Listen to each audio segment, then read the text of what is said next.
Hi friends, my name's Jordan and you're watching Criminal Crafting. Wanted to get it right, trying to find some balance in my life. I never really put up.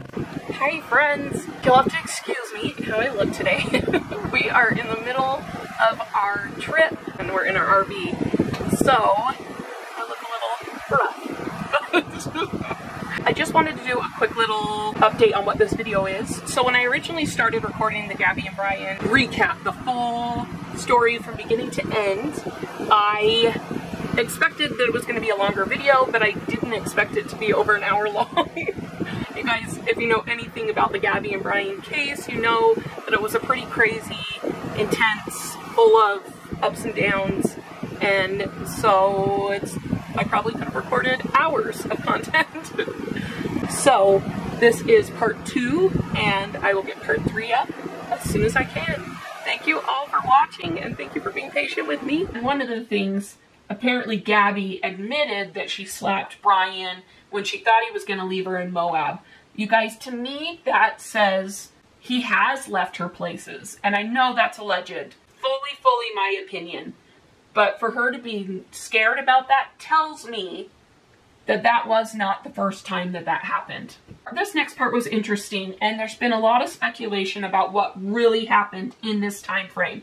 So from August 17th to August 23rd, Brian Laundrie flew from Salt Lake City, Utah to Florida by himself. He left Gabby in a hotel by herself, and he flew home to Florida. And the lawyer, Bertolino, has come out and said that Brian went home to move things out of storage and move things around to make it so that they could extend their van life. And there's been a lot of speculation in that because they said that the reason he was doing it was to save money because they shared finances. But the thing that's been hard for me to get over is that the cost it is to fly him to Florida is more than what he probably paid in storage fees. Yeah, over months, I can see that being a problem and being more money, but it just didn't make sense. To me, in my own opinion, I felt like that altercation happened and Brian flew home to his parents to have conversations about their relationship, and he decided to go back and be with Gabby. That is my own opinion. And I also have an opinion on the letter that Roberta wrote, which we'll get into it way later. I think that she wrote that note, and that is my own opinion, before he left to go back to Utah to be with Gabby. And the letter said, "Burn after you read," and there was a part in it that said she would assist him with Gabby. Because they didn't have a permanent residence to be able to mail him a letter, and they were out in the middle of the Grand Tetons, at that point, it doesn't make sense that he would get a letter from her. So the only 2 times that I can think that he would have gotten a letter from her would have been when he was back in Florida or when he got back from Utah. And we'll get into all of it as we go. August 27th was an interesting date as well. This was the last time that Gabby and Brian were seen together before Gabby disappeared. Brian was seen after this, but this was the last time Gabby and Brian together were seen. This was the last time Gabby was seen. So a woman named Mina Celli Angelo took to her Instagram saying that she witnessed Gabby and Brian get into an explosive argument at the Mary Piglet restaurant in Jackson Hole, Wyoming. She said Laundrie was screaming at the hostess and Gabby was in tears and apologizing. It looked as though they were like almost getting kicked out, Angelo told ABC News. It wasn't necessarily between them, it was more so Gabby abruptly leaving the restaurant crying. And Brian was just evidently really upset, pissed off, I would say. I would say Gabby was upset, he was angry, and he was just being very temperamental towards the restaurant staff. Angelo said Laundrie was very visibly angry, and Gabby seemed distraught. this is the last known sighting of the couple together. And you guys, I find this interesting because as more things have come out, there's been people saying, oh no, this never happened.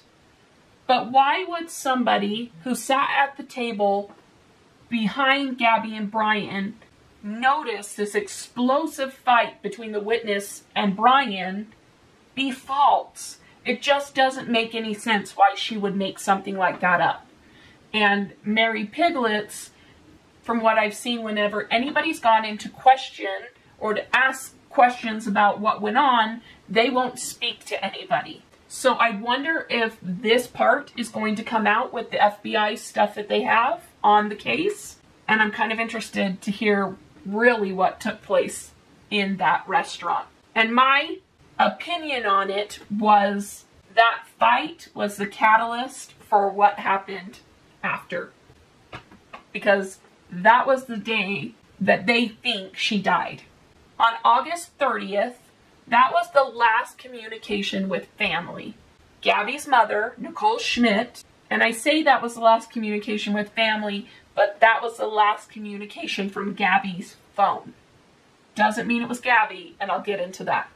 Gabby's mom, Nicole Schmidt, said the last text message she received from her daughter came on August 30th. She said she was unsure if it was her daughter actually who sent those text messages, like I said. According to a warrant filed by the Northport Police Department weeks later, a detective wrote that Gabby's mother received an odd text from Gabby's phone. The text message read, "Can you help Stan? I just keep getting his voicemails and missed calls." The reference to Stan was the odd part of it. Stan is Gabby's grandfather, and Gabby never referred to her grandpa as Stan. So to Nicole Schmidt, that was a red flag that something was wrong. Because why would Gabby send that when she never calls her grandpa Stan? And at that point, that's when Nicole Schmidt was concerned and worried that something happened. On September 1st, Brian Laundrie returned to Florida. And prior to this, after August 27th, when supposedly Gabby died, Brian hiked down the Snake River and he hitchhiked with several different people. And the first person that he hitchhiked with, and I'll put a clip in here. Hi, my name is Miranda Baker, and on August 29th, my boyfriend and I picked up Brian at Grand Teton National Park at 5:30 at night at Coulter Bay.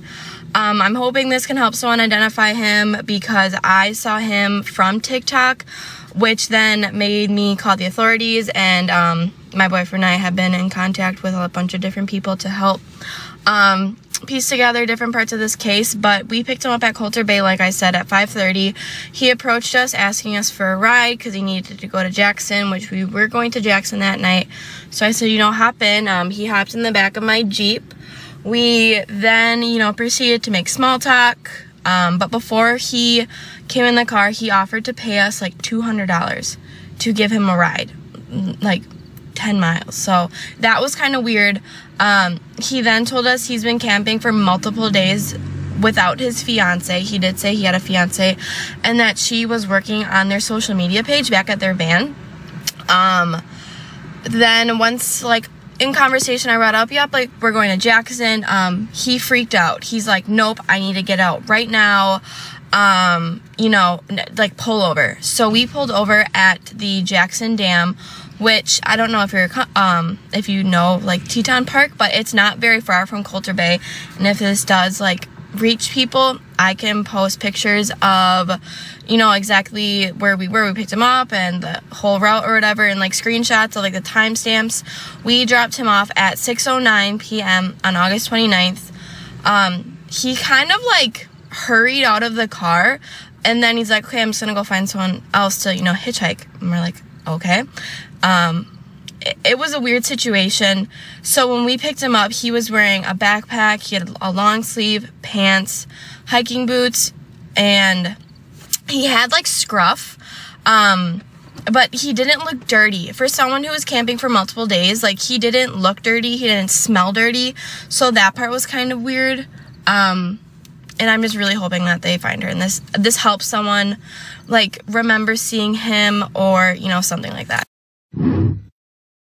To clarify a few things that people are confused on still, when he asks for a ride, he has to go to Jackson, which, if you're familiar with this area, a lot of people call Jackson Hole Jackson. So that's why I said yes to giving him a ride. But you think any good hiker would know south and north. We were going south out of the park when he said he was camping north. He had told us that him and Gabby were not camping on a regulated campsite through the national park, that they were camping basically out in the middle of nowhere along Snake River. This is key information.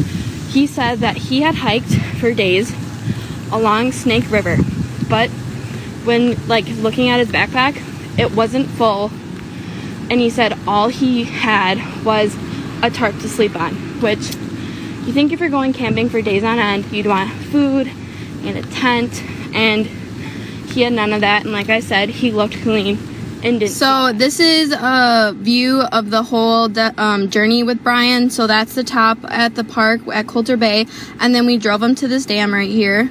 Then at the dam, we dropped him off at this little turnout, and he said he was going to walk across the street to the parking lot, which was full of people, to continue hitchhiking and look for a ride, because he freaked out when I said Jackson Hole.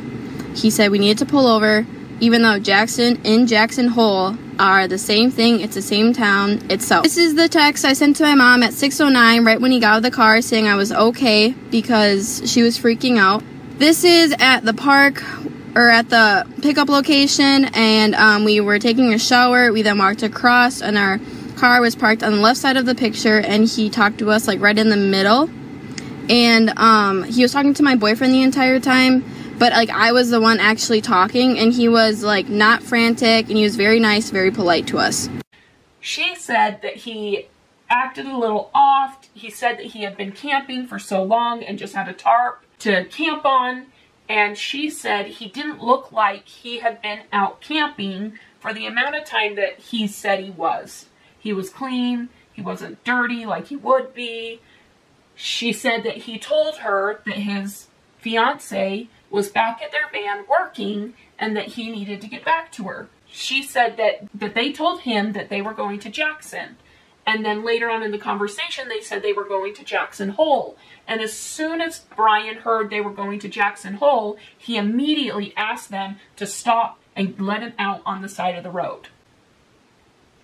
Why? Why did it make any sense? And apparently he offered them $200 in cash for giving the ride. So he ended up hitchhiking again with somebody else from where he was dropped off back to the dispersed campsite where Gabby's van was. So on September 1st, on his way back to Florida, he used Gabby's credit cards, and it amounted to about $1,000. Tell me what he would need $1,000 in cash for. And was it cash? At this point, they haven't come out and told us what it was. If he bought things or if he took out cash. But either way, if he knew that he was going to go to prison, why would he need that $1,000 worth of stuff? Unless he was planning to try and escape, which is what I think truly was happening. I think his parents were planning to help him escape, and the Petito lawyer has made claims in their lawsuit that the Laundries were trying to assist Brian in leaving the country. And they've said they have evidence to back everything up that they've claimed, so I can't wait to hear what that evidence is. But on September 1st, Brian, he returned to his parents' home in Northport. The police had said he had driven the van there, and Gabby was not with him. On September 10th, Gabby's mom and dad were concerned. So they ended up sending Joe Petito, who lived in Florida, over to the family's house. And then when he couldn't talk to them, allegedly, they ended up having the police come out because they were worried. And the police came back to Joe and told him that the van was back and Brian was back and Gabby wasn't. So they tried to file a missing persons report in Northport, but because Gabby was from New York, they weren't able to. So on September 11th, they were finally able to file a missing persons report in New York, where Nicole Schmidt, her mother, lived. They reported her missing at 6:55 p.m. on September 11th. When police in Florida knocked on the Laundries that night, his parents handed them a lawyer's phone number. They wouldn't even talk to the police. Handed them a paper with the lawyer's phone number on it. And I believe, this is alleged, but I believe they didn't even see Brian at that point. So they didn't even know if Brian was in that home. Although throughout the time, they had installed cameras around the neighborhood so they could see people come and go. And at one point, they saw the Mustang leave and they saw it come back. And they assumed that it was Brian. And so they assumed that they knew where he was. And they did a press conference where they said, we know exactly where Brian is.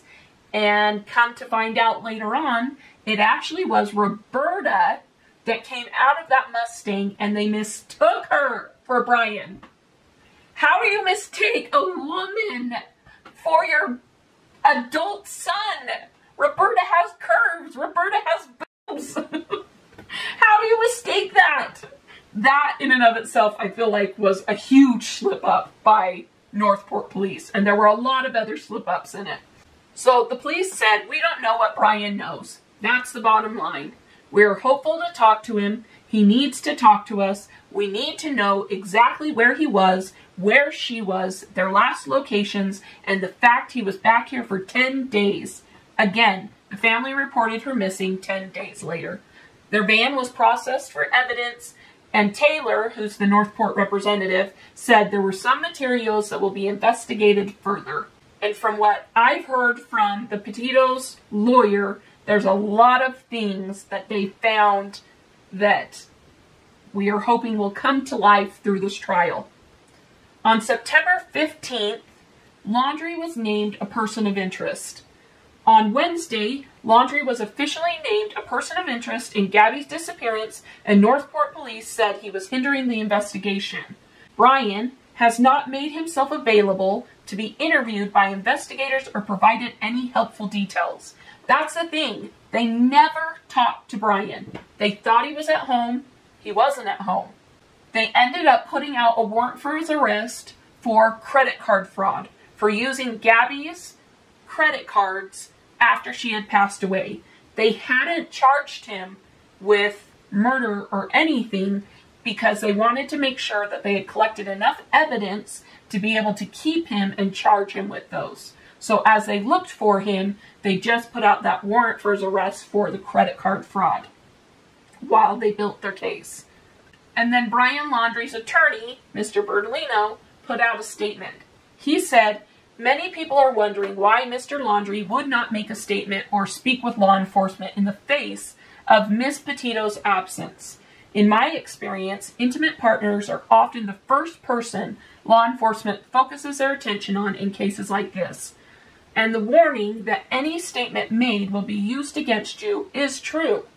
Regardless of whether my client had anything to do with Miss Petito's disappearance, as such, on the advice of counsel, Mr. Laundrie is not speaking on the matter. I have been informed that the Northport, Florida police have named Brian Laundrie as a person of interest in this matter. This formality has not really changed the circumstances of Mr. Laundrie being the focus and attention of law enforcement, and Mr. Laundrie will continue to remain silent on the advice of counsel. So not only did Bertolino have the parents stay silent, he told Brian to stay silent as well. And I assume with Brian, it was because Brian could say something that could implicate him, even though we know that he was the one that took her life. So I hope you guys enjoyed this video. Please comment down below your thoughts. Tell me what you think about the case. And please make sure to subscribe so I can continue to do this and get videos out more often. And until next time, we'll see you later. Bye. Wanted to get it right, trying to find some balance in my life. I never really put up a fight, and now I'm losing sleep.